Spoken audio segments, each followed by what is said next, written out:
Salam alaikum. Donc, on continue le codage de la feuille fadmin. Donc, on a vu comment peut-on valider la création d'un nouveau compte par l'administrateur. Donc, un autre test. Donc, nouveau, donc un compte, je sais pas, donc U1, donc je vais dire U2. Comme nom, donc alpha. Et comme profil, donc comptabilité par exemple. Donc, je valide. Ça marche. Donc, on souhaite maintenant, donc après avoir récupéré, donc on va maintenant programmer le bouton de commande validé, donc dans un autre case, afin qu'il puisse effectuer la tâche donc de modification. Alors, pour ce fait, la modification donc du compte chargé ou bien le compte sélectionné. Alors pour ce fait,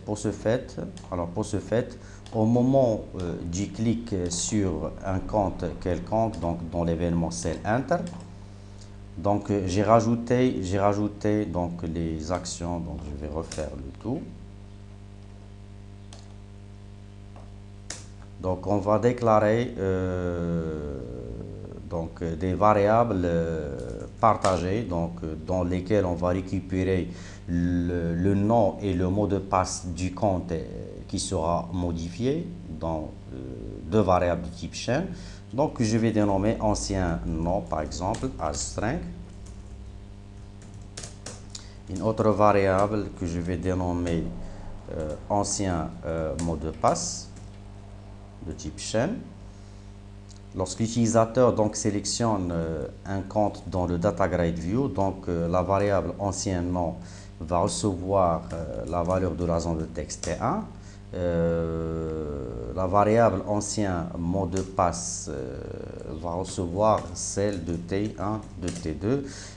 Donc le T1 et T2 ont reçu leur valeur à partir donc des cellules du data grid view list compte. Maintenant, codage du second case, le case M, et de même au moment du chargement d'un compte ou bien le clic sur un compte, donc affichage des coordonnées du compte en question dans les zones T1, T2, T3, affectation du nom du compte et du mot de passe dans les variables ancien nom et ancien mot de passe.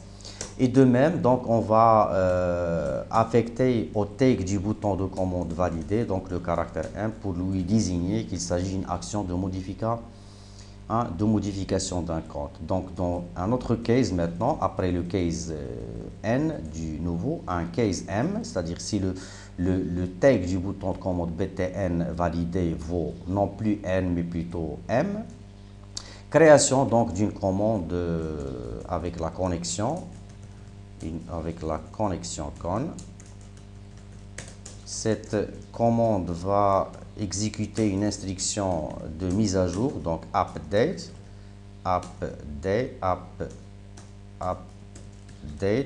utilisateur, et qui va affecter au nom de l'utilisateur la nouvelle valeur saisie dans T1.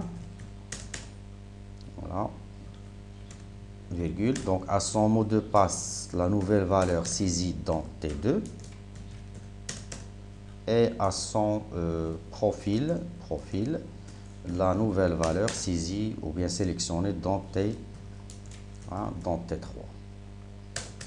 Donc l'apostrophe fermante avec une condition qui va cibler le compte dont on a chargé le nom et le mot de passe dans les variables ancien nom et ancien mot de passe. Donc where non u égale ancien nom, voilà, and pw mot de passe égale ancien mot de passe, donc l'apostrophe fermante. Voilà, donc une instruction SQL qui va modifier donc le compte chargé avec une nouvelle valeur saisie dans T1, T2 et T3 avec une condition where pour cibler donc un compte avec sa clé primaire donc qui est son nom et son mot de passe qu'on a déjà chargé dans les variables ancien nom et ancien mot de passe. Donc exécution de l'instruction avec execute scalaire et on va recharger une autre fois l'ensemble des utilisateurs pour visualiser. Donc, un message donc, à visualiser si le compte, donc pour dire que le compte a été modifié. Compte modifié. Donc, un test. Alors, on suppose que le compte d'accès, c'est le compte admin. Donc voilà, on va sélectionner un compte, par exemple le compte gamma, auquel on va affecter, on va lui rajouter un X dans son nom, un 3 dans son mot de passe, son changement de profil par exemple, je valide. Donc le compte a été modifié, donc avec un nouveau nom et un nouveau mot de passe. Je vais sélectionner un autre compte, par exemple U2 Alpha Camp, je vais modifier son nom, son mot de passe et son profil, donc duplication, donc rechargement, donc on va rectifier etc. Donc les profils, un double rechargement des profils, donc je valide, donc compte modifié. Alors la procédure de rechargement des utilisateurs doit avant le chargement des profils, initialiser donc ces items avec un inclure, donc un dernier test. Alors U1 123 par exemple. Donc un nouveau compte, je sais pas, blablabla, etc. Je valide. Modification du compte et de son profil. Ça marche. Donc il nous reste donc le codage du bouton de commande de suppression et de fermiture. Donc à la prochaine vidéo.